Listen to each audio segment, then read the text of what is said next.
तर आज मी तुम्हाला कापसासाठी बेस्ट असं एक तणनाशक सांगणार आहे। तत्पूर्वी जर तुम्ही चॅनलला नवीन असाल तर फॉलो सबस्क्राईब केल्या वगैरे जाऊ नका।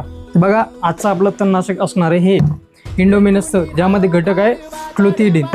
तर हे कसं काम करतं मी तुम्हाला सांगतो। तत्पूर्वी आपल्याला काळजी काय घ्यायची ती ऐकून घ्या। कमीत कमी 15 ते 20 दिवस झालेला आपला कापूस पाहिजे, त्यामध्ये आपल्याला स्वच्छ पाणी घ्यायचं आहे आणि आपल्या जमिनीमध्ये ओलावा पाहिजे, तरच हे बेस्ट काम करेल। तर आता हे काम कसं करतं तर बघा, हे आहे सर्फेक्टंट आणि हे आहे मेन आपलं औषध। सर्फेक्टंट म्हणजे काय, सोप्या भाषेत सांगायचं झालं तर स्टिकर।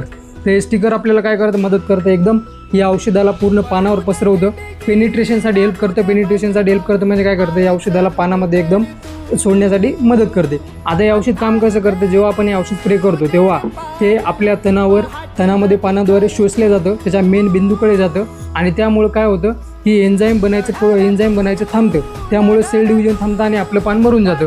जर तुम्ही या तणनाशकाचा पूर्वी उपयोग केला असेल त्याचा रिझल्ट कसा आला काय मला कमेंट सेक्शनमध्ये सांगायला विसरू नका। चला तर मग या व्हिडिओमध्ये एवढंच, भेटू पुढच्या व्हिडिओमध्ये, तोपर्यंत राम राम।